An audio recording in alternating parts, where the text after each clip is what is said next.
everyone. I'm Barbara Ham-Lee. At this moment, 24 hours ago, Joe Biden became the 46th president of the United States.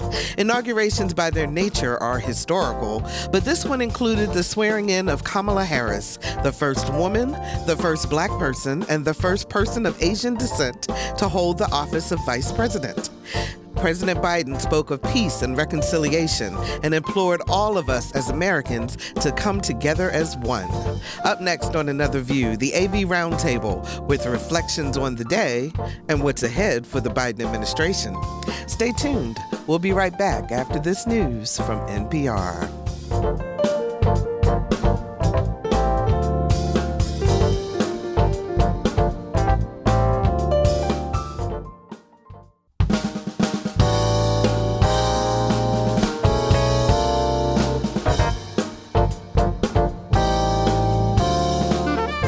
Discussing today's topics from an African-American perspective, this is Another View. Good afternoon, everyone, and welcome to Another View. I'm Barbara Ham-Lee. A tenet we hold so dear in America, the peaceful transfer of power, came to fruition yesterday with the swearing in of Joe Biden as the 46th president of the United States and the historical swearing in of his vice president, Kamala Harris. The Biden administration takes over at a troublesome time in our country. What's the roadmap to success? Well, let's ask our roundtable. Alvean Lyons is Virginia's relationship expert. Hello, Alvean. How are you? Hi, everybody. Good afternoon and Happy New Year. Happy New Year. Absolutely. We have not been together in 2021, so this is even more special. It does. It does. 2021 has been a long year already, and we're only a couple weeks in. Exactly. Daun Hester is the treasurer of the city of Norfolk. Hey, Daun, how you doing? I'm fine. Happy New Year and hello, everybody. So good to see you, and that blue is gorgeous. We watch each other on Zoom while we're talking on the radio. So Carol Pretlow is professor of political science at Norfolk State University. Hey, Carol, how you doing? Oh, fine. Hanging in there. How are you all doing? We're doing great. So glad to have you with us. And Allison Moore is a clean comedian and is now a marketing person for a new local bank in town. Hello, Allison. Hey, hi. Hey, y'all, hey. Hey, y'all, hey. Okay, first I have to ask you ladies, did you notice anything different about the open to the show today? The music. Yes, we debuted our new theme song last week on the show, and Jay Sennett actually composed that song specifically for Another View.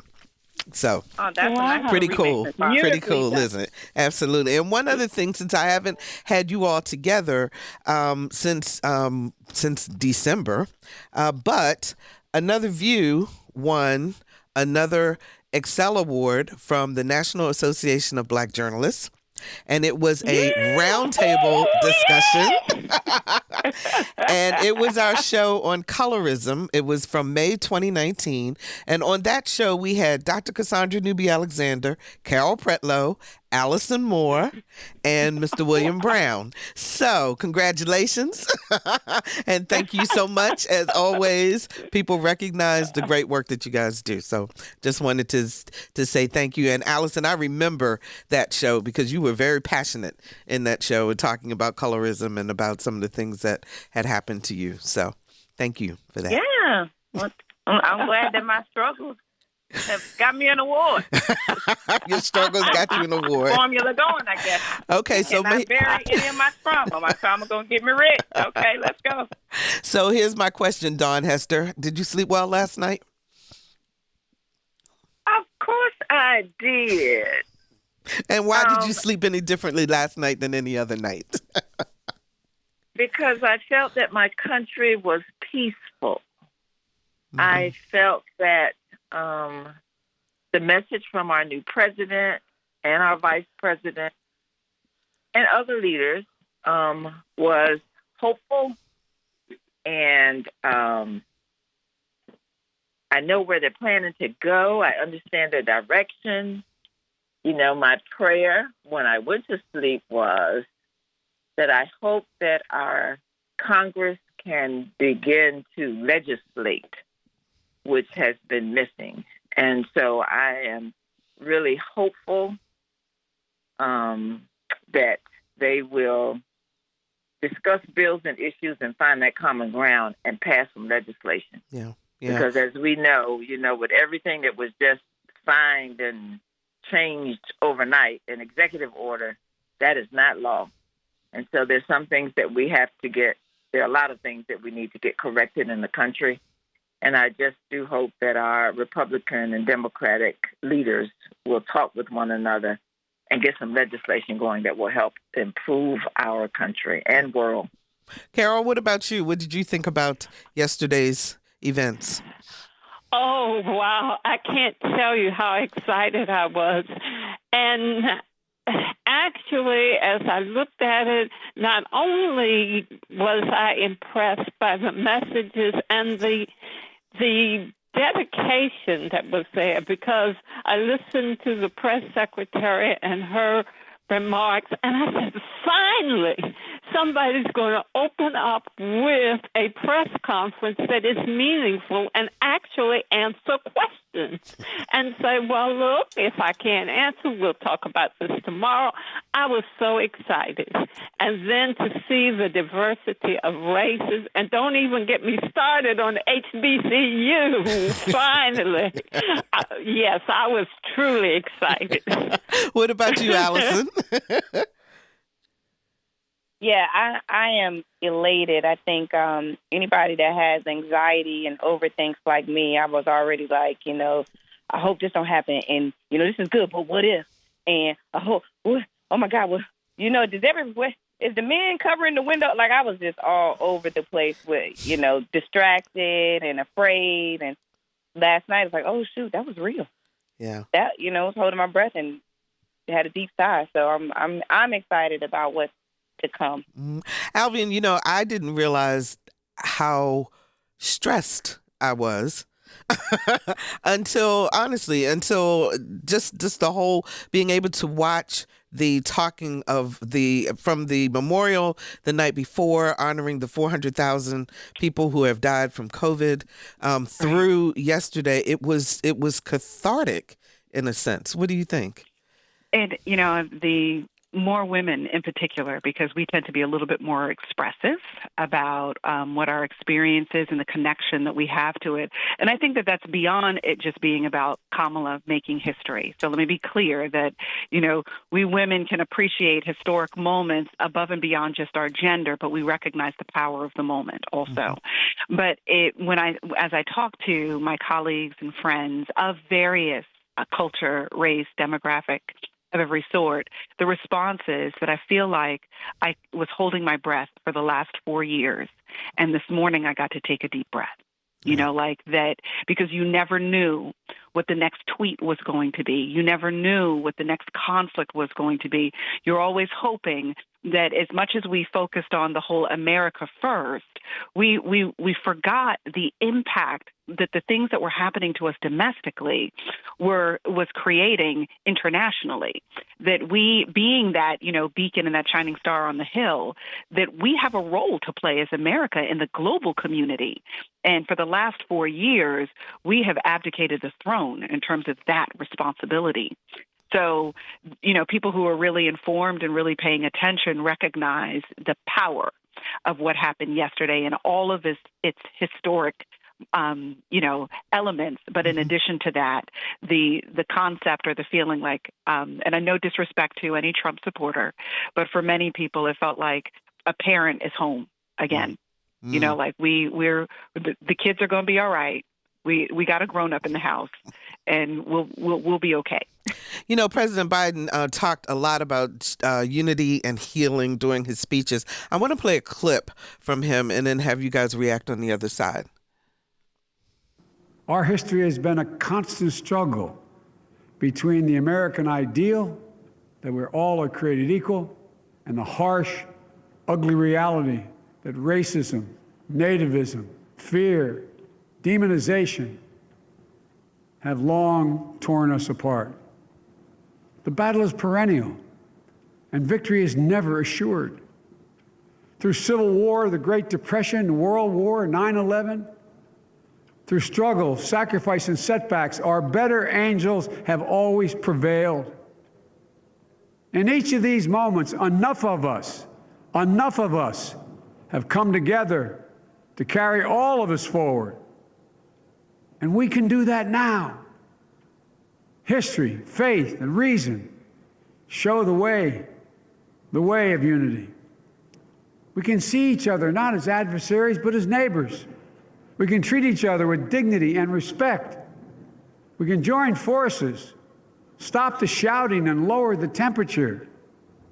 For without unity, there is no peace, only bitterness and fury. There was a ABC poll that said 74% of Republicans still say that Biden did not win a fair election. When you hear him talk about unity and enough of us to pull everyone else along, Daun, are there enough of us to be able to live out this dream that he put forth? Well, it's all of our dreams. So all of us do have to be a part of helping to move it forward. A big part of that, though, is going to be members of the Republican Party, as well as the media and social media, to make sure that we're telling the truth in what we say and what we do and what we print and what we put on the television. Mm-hmm. And because if you're only listening to one venue, then you're getting what that one venue says. And so you think that that is true. So that's why all of those people believe that the election was rigged. And so truth is important. We know that. And so how we begin to correct that is a big part of it. And the transparency, I think that this new administration is going to provide for us and giving us the facts, hard, whether we like them or not, how it is, will help. But I also think that those who told the lies have to begin to tell the truth. And they have to acknowledge that they lied, however they want to say it, to let people know that this administration is in place because of people who voted correctly, honestly, and that this administration did win because of the majority of the vote and because of the electoral vote. Mm-hmm. But it's going to take both sides working at it because the truth, gets embellished so easily. But Alvean, when you have a Hawley or a Ted Cruz and people of that nature still saying and still pushing forth this whole idea of separation as opposed to the unity that the Biden administration is trying to push forward, how much of a uphill battle is this going to be, do you think? Well, I think that it's going to be interesting. I think that there are a lot of political calculations around what this past might look like going forward. What I appreciate is that it appears, and I have to just say appears because, politics is very fluid, that Mitch McConnell seems to recognize the impact that what happened on January 6th really had on democracy as a whole and what it meant for the party. The one thing that is true about Mitch is that he is committed to his party. And Mitch is going to outlive everybody and everything. What he will not allow is anybody to forever hijack his party. So what I sense in the way that he is operating is an attempt to reclaim the party back to, or at least to some version that is recognizable as a Republican brand. So I do believe that we're going to have a challenging path forward because there are people who recognize the power of the Trump movement and want to harness that for their own political gain. And apparently there is no bottom for some of those people in order to ensure their own rise.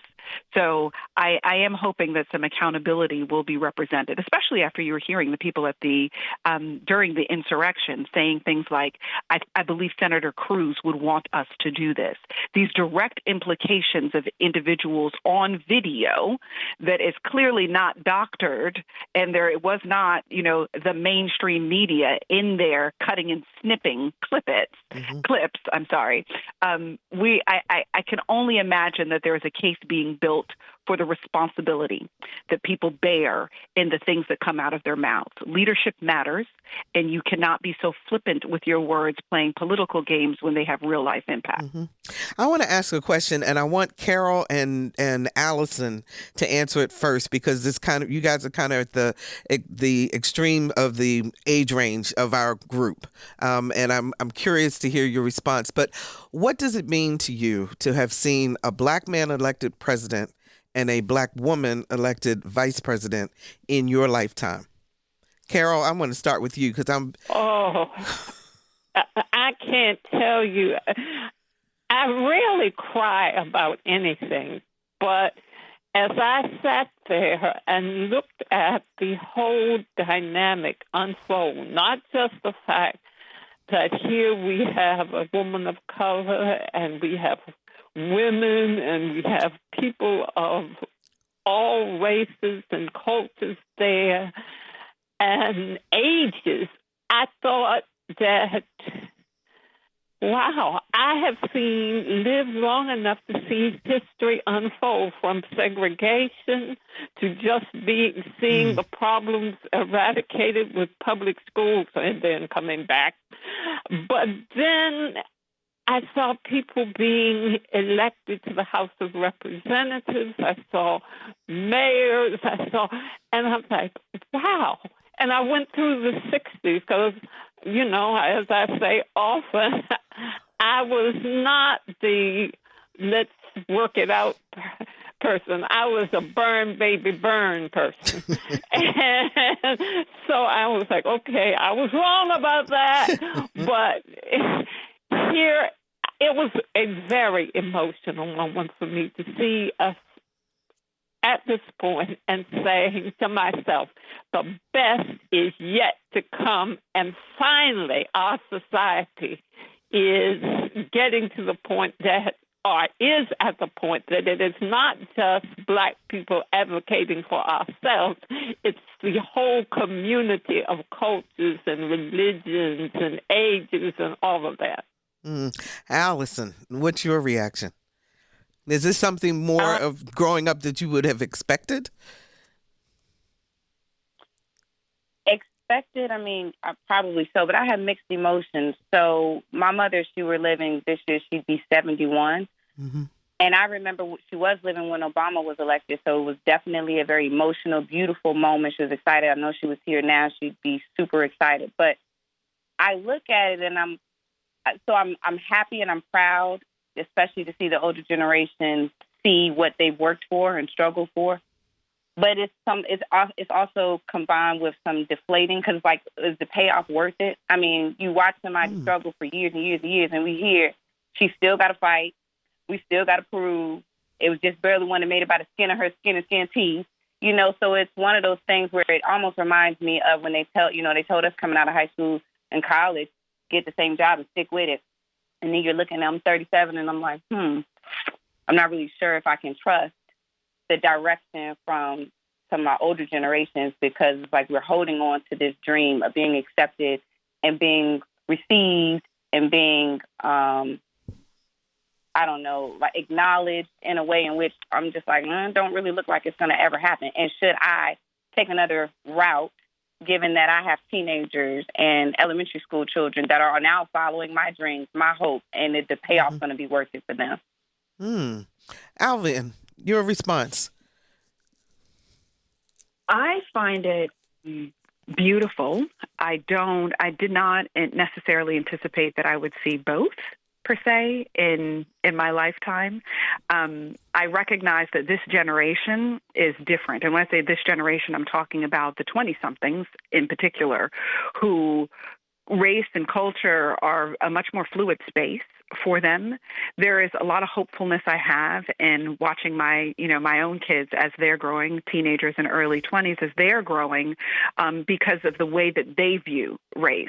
And that's not to suggest they don't recognize the issues of the moment, but it is to say that they have a much broader concept of who a human is that that fully recognizes the racial identity, but ascribes nothing derogatory to the difference.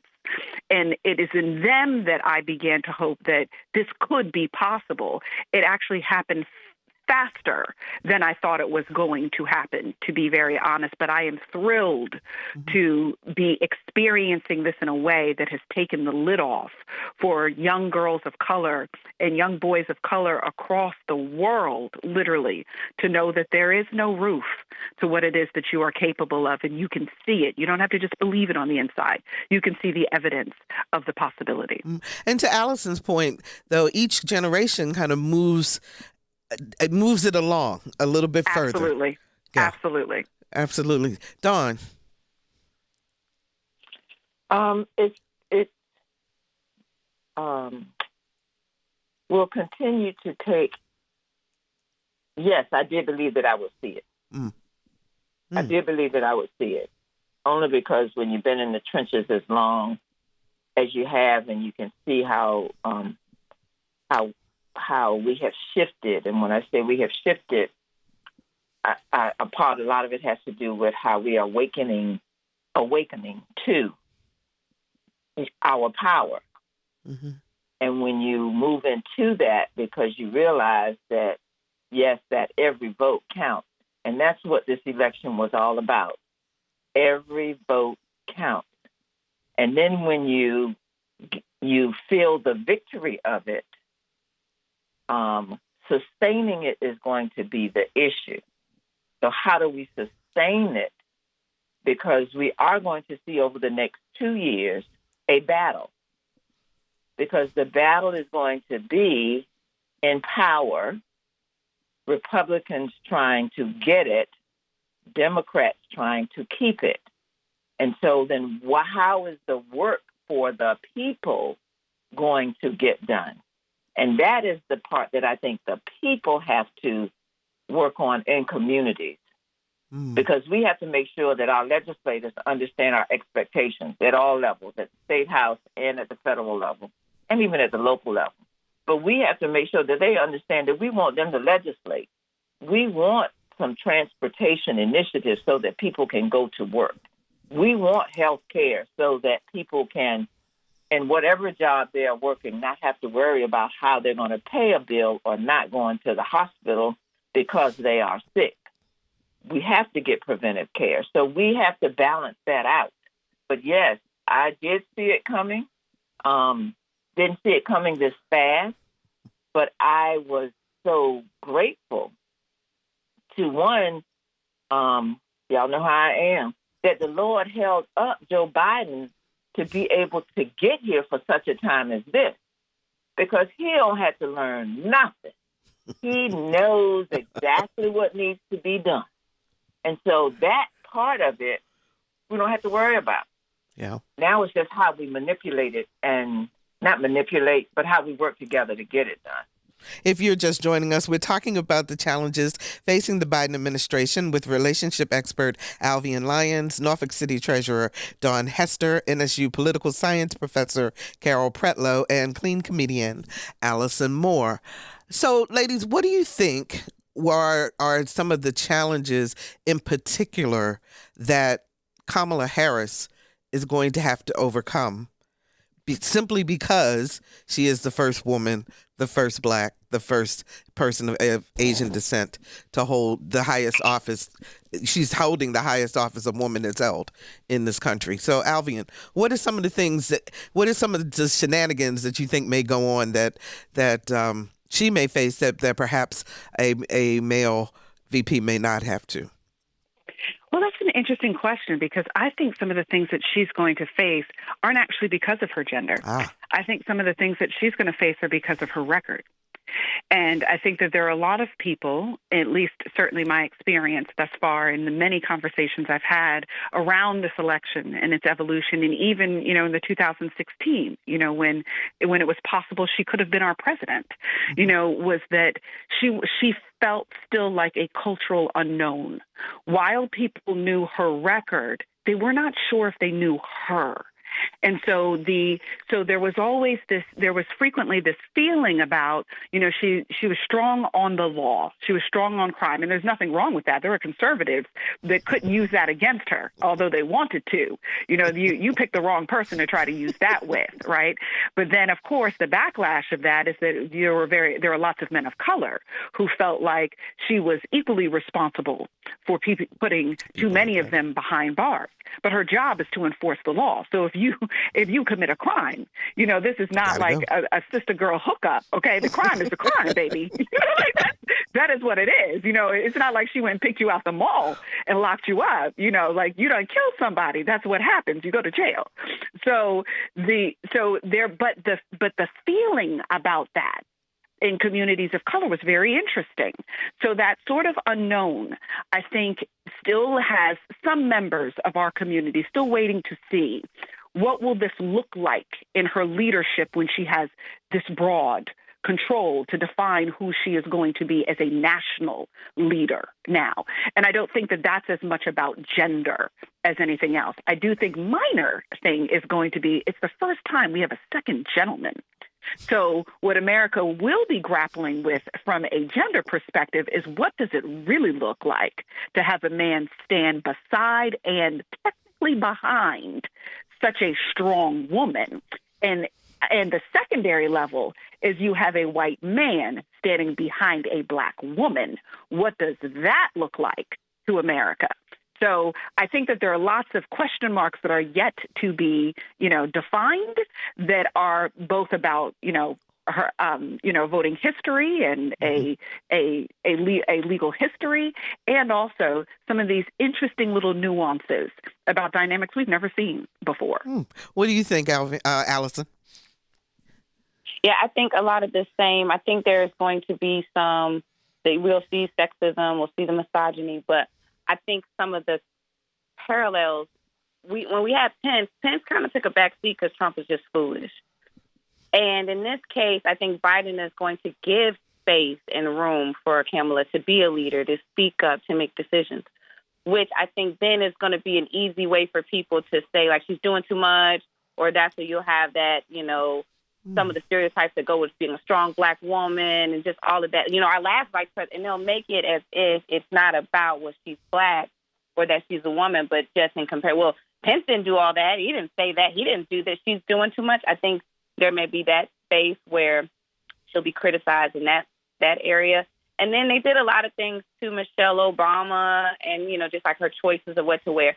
So if she's too feminine, we're going to hear a lot of that. If she's not feminine, we'll hear she's trying to be too masculine. So I'm really interested from a public relations standpoint how they're going to present her femininity and her woman side of things. Well, there was even controversy over the cover of Vanity Fair, where she had, whether they used the picture of her in a more casual outfit with her Chucks and the more formal portrait internally. And there was a lot of back and forth about how she was being portrayed and whether that was the right way to portray her. Well, Dawn, what do you think? What will she face? People don't know how to portray black women, period. Some people don't. So, you're too friendly, you're too close, you're too powerful, you're standoffish, you're whatever. So, they got to learn how to work with us, and we'll have to tell them how we want ourselves to be perceived. So, Vice President, I was going to be too personal, see? Our Vice President needs to say, I want this picture or not that picture, or whatever, because she has the power. She has the ability. It is her persona. But the other thing, though, I wanted to say was she has been a first in so many things that there isn't anything that they're going to be able to throw at her that's going to knock her off her feet, because she's already done this. So, she's been through the trenches of being the first. And so everything behind the corner that you all will never know about until she writes her own memoirs, just like me, you will never know about. But she has come through the fire already. So and she is going to be out. I'm sorry. She's going to be out front because I think President Biden is going to give her things to do out front. Because I expect him to prepare her to be our next president. Now, that's where the issues are going to come. So, but I expect him to make sure that she is ready on day one, just like he is ready on day one. Mm-hmm. Y'all know they putting together every kind of piece of medicine to keep that man alive. Listen, you want to know how the old say, listen, the Republicans is figuring that out, because what they're not trying to do is let him drop dead. I'll tell you that. Alvean, Lisa wants you to clarify, when you said a white man standing behind a black woman, you were referring to her husband, not President Biden, right? Yes, let me That's be what clear. I thought, Because I was talking about the marital dynamic. Right, exactly. Because we always hear that, a strong man standing beside a strong woman and this, that, and the other. But, most times when people think of that, they're thinking of a homogenous team. They're thinking of two brown people, two Asian people, two white people, whatever it is. But America has its own cultural dynamics. So to watch now a strong woman who happens to be a woman of color, and then she's in a more prominent position than her husband, and her husband happens to be white, what will that feel like to America when it's already challenging two dynamics that we are not quite familiar with? Mm-hmm. Carol, I don't want to leave you out of this in terms of what you think she will face, and then we're going to move on to another topic. Well, to be frank, I think she's going to face some criticism from a racial perspective from white women. And the reason I say that is because I have encountered in the last day or two women who are saying things like, well, she's okay, but what she needs to do is focus on, instead of thinking about racial and cultural dynamics, she needs to think more about gender as a whole. Well, that's sort of a separatist philosophy. She is thinking of women as a whole. And that when she thinks of women as a whole, I think she's thinking of a kaleidoscope of Asian women, of African American women, of all of them. But the women who question me are basically European American women who say some things that are not quite flattering about her. So I think she's going to have a challenge in that respect as well. Unfortunately, that whole gender dynamic and the gender dynamic between the races, that's a whole conversation that we can have at another time. But we got to talk about Amanda Gorman. Just because that young woman, youngest inaugural poet ever, 22 years old, named the first poet laureate at 19, raised by a single mom in L.A., and her mother was an English teacher, and she had a speech impediment and used her poetry to overcome that impediment because she would write the words and then she realized she needed to speak the words. I normally don't take this much time out of the show, but I must play her poem. So let's listen. When day comes, we ask ourselves, where can we find light in this never-ending shade? The loss we carry, a sea we must wade. We've braved the belly of the beast. We've learned that quiet isn't always peace, and the norms and notions of what just isn't always just is. And yet the dawn is ours before we knew it. Somehow we do it. Somehow we've weathered and witnessed a nation that isn't broken, but simply unfinished. We, the successors of a country and a time where a skinny black girl descended from slaves and raised by a single mother can dream of becoming president, only to find herself reciting for one. And yes, we are far from polished, far from pristine, but that doesn't mean we are striving to form a union that is perfect. We are striving to forge our union with purpose, to compose a country committed to all cultures, colors, characters, and conditions of man.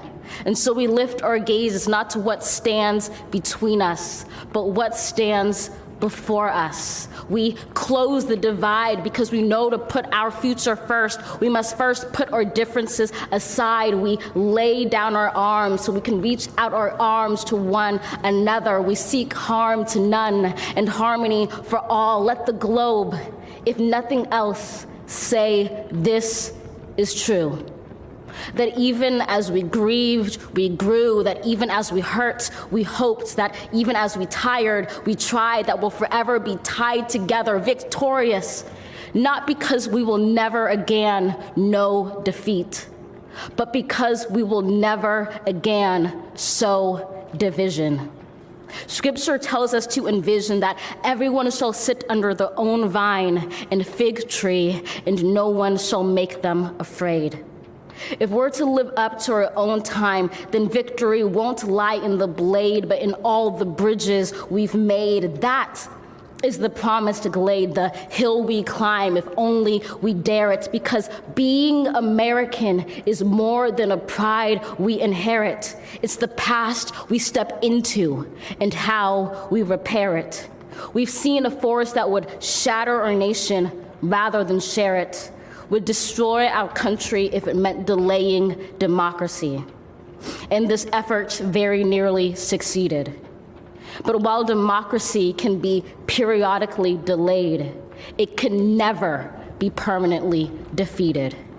In this truth, in this faith we trust, for while we have our eyes on the future, history has its eyes on us. This is the era of just redemption. We feared it at its inception. We did not feel prepared to be the heirs of such a terrifying hour, but within it we found the power to author a new chapter, to offer hope and laughter to ourselves. So, while once we asked, how could we possibly prevail over catastrophe? Now we assert, how could catastrophe possibly prevail over us? We will not march back to what was, but move to what shall be, a country that is bruised but whole, benevolent but bold, fierce and free. We will not be turned around or interrupted by intimidation, because we know our inaction and inertia will be the inheritance of the next generation. Our blunders become their burdens, but one thing is certain. If we merge mercy with might and might with right, then love becomes our legacy and change our children's birthright. So let us leave behind a country better than the one we were left. With every breath from my bronze-pounded chest, we will raise this wounded world into a wondrous one. We will rise from the gold-limbed hills of the west. We will rise from the wind-swept northeast, where our forefathers first realized revolution. We will rise from the lake-rimmed cities of the Midwestern states. We will rise from the sun-baked south. We will rebuild, reconcile, and recover in every known nook of our nation, in every corner called our country. Our people, diverse and beautiful, will emerge battered and beautiful. When day comes, we step out of the shade, aflame and unafraid. The new dawn blooms as we free it. For there is always light, if only we're brave enough to see it, if only we're brave enough to be it. I tell you, every time I hear it, I get choked up. It is just the fact that she is so young but so wise, Alvean. It's utterly amazing. I mean, she is art personified. You know, when you think about words being able to dance, when you think about the ideas becoming imagery, she did all of that in a matter of 5 minutes. In 5 minutes, she took us through the history of America with a clear focus on who America could be if we are individually accountable. Mm-hmm. Because when it came to the end of it, it was a call to individual accountability and responsibility for who America is and who America shall be. And I don't think there could have been a greater, more soaring call to be made, and for it to come from someone who's young enough to be my child. And I'm not that old. It's absolutely amazing. Allison, from a performer's perspective, because you watched her and you listened to her words, what goes through your mind? Allison? It was definitely powerful. It's funny, we opened up with the colorism piece. As an entertainer, as an American Black woman, dark skin, I'm so excited about obviously what she did, and not to take away from the art, but then to add the element of her poise, how she looks, how the art that she chose to express herself. It just opens up for other orators and women like me who deal with trying to present myself in a way that's respected, that's understood, that adds gravity, but still creative, still artistic. And so these are things that I was like, oh, well, doggone girl, be my mentor, girl, be my mentor. So I was really proud of her being able to take control of that moment, lay down her point, not have to be a caricature, not have to be misunderstood. I mean, if you want to misunderstand her, you're just going to have to do it. But it was so beautiful and liberating for me. I was super inspired. I'm like, oh, let's get to work. Let me work on my art. I was charged with, let me take my presentation to the next level, because we all can definitely use our platforms in unique ways to express really beautiful and powerful moments and opinions and narratives. Absolutely. Daun? Well, of course, I was proud just like everybody else. And she is the same age as my oldest granddaughter. Wow. So, yes, I was like, OMG, she is marvelous. And I just thanked her mother. And I didn't know the story then. I just thanked her mother for nurturing her and her family. But I just said, that's Maya in the making. Yeah. Maya made. Because at 22, I don't know where Maya was in her art form, but she was just marvelous. And the words were inspiring. And every member of the Congress should get a copy of it on their desk so that they have it and get it emailed to them so that they will read it and hear it again and absorb it. Because when you listen to it over and over, you catch something different each and every time that you listen to it. And Carol, since you work with young people in particular, the polish and the depth of her understanding. She says that prior to her going on stage, whenever she speaks, she talks about how she is a proud product of the ancestors and how they speak through her.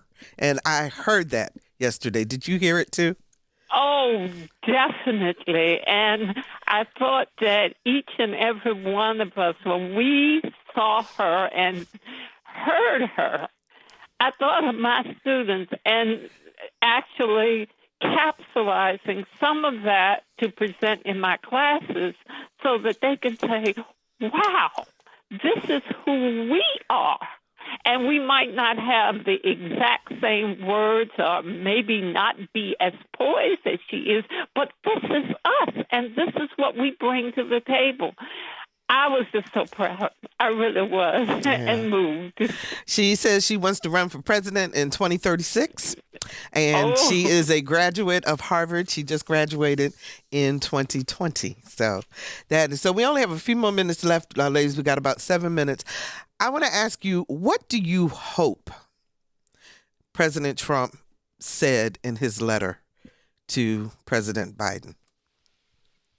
I know we don't know, and President Biden said he was generous. That's what he said.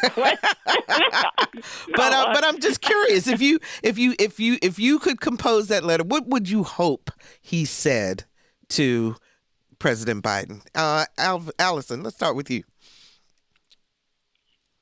I hope that he used punctuation and made it easy to understand, because I just know that sometimes when you don't have your periods and your capitalizations and correct structure, it can lose a lot of the meanings. I doubt that there was a whole lot to work with. So I'm just hoping that that the man could understand something. Like, we know what we at least take one thing, because what Trump did was he did something. He did something, and it was a something, but we all can learn from it. So I hope Biden can work with it. Carol, what do you hope was in the letter?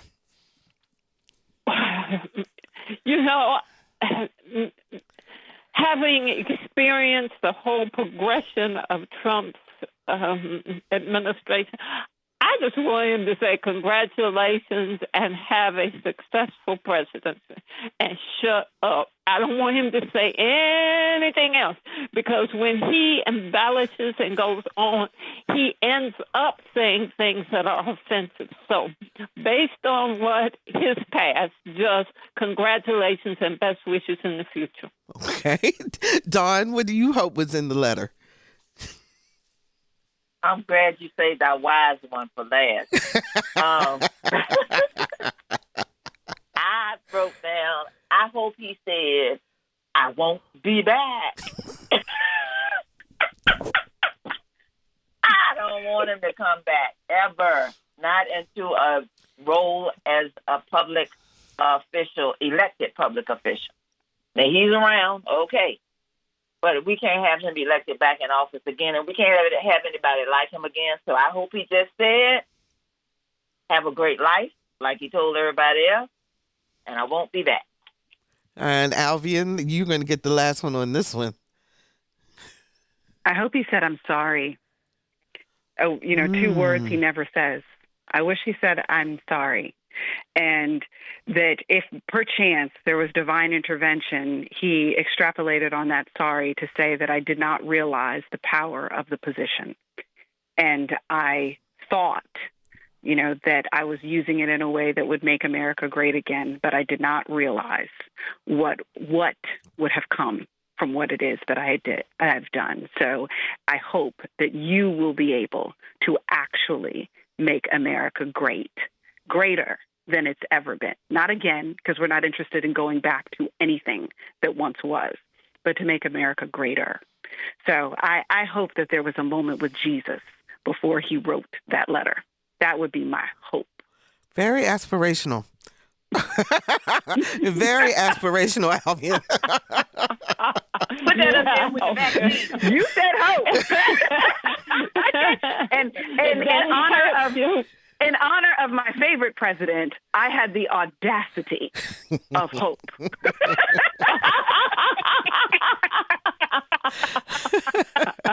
So, ladies, in the last 4 minutes that we have, what can we do to reach across to those who are still skeptical that we have a leadership now that can take us in a whole different direction? How do we do what the poem said? How do we reach across, do what Biden said, so that all of us can come together? Dawn, something we can do on a personal level. I think the things we've been saying all along is listen more. That people in your circle or that are not in your circle, we may need to reach out to our Republicans on my part to begin to have those conversations and find someone who will listen. In Congress, they do have a bipartisan group that meets together that I think there are like 50-some of them that I think will be instrumental in helping us to get some legislation passed. It needs to be done at all levels. Okay. Because even if you look in Virginia at our state legislature, and they're in session now, they're doing some of the same things that they've done before and having the same old conversations. And we'll have that conversation next month when we talk about what's going on. Carol, very quickly, what can we do on an individual basis to make things better? Well, I'm like Dawn. I think we need to listen. And a lot of times when people have opposing views, we're so focused on showing them where they're wrong rather than listening and understanding all the nuances and then say, well, this might be right, but here's another perspective. And I think when we join people rather than showing them you're wrong, you're wrong, you're wrong, and instead we talk and explain and let them explain, and then we find a way to merge the differences. Okay. To eliminate the differences. Thank you so much, Carol. Allison? I think we work on our individual stuff. This time has shown us even ugly stuff in our heart. Like for me, I realize how I'm not as patient with people that have opposing views in certain areas.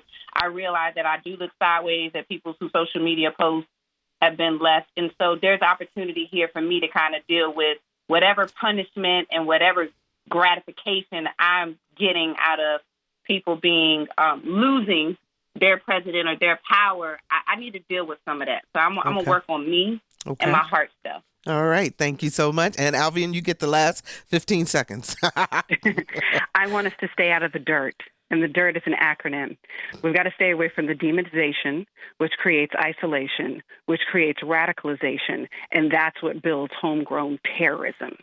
So it's the dirt. Stay out of the dirt, and we might be able to repair our America.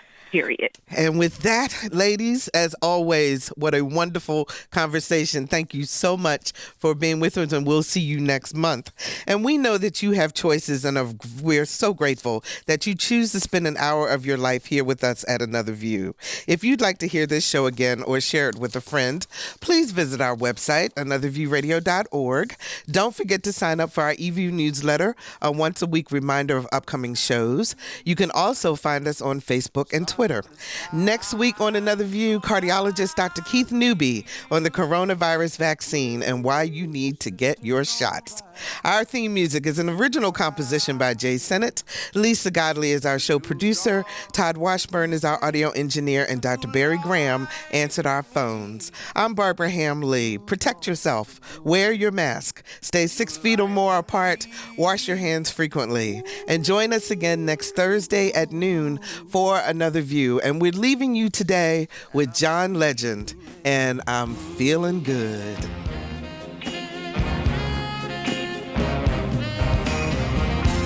Fish in the sea, you know how I feel. River running free, you know how I feel. Blossom on the tree, you know how I feel. It's a new dawn, it's a new day, it's a new life for me. And I'm feeling good.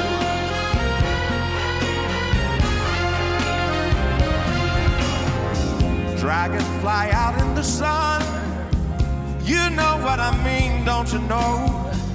Butterflies all having fun, you know what I mean. Sleep in peace when day is done, that's what I mean. And this old world is a new world and a bold world for me.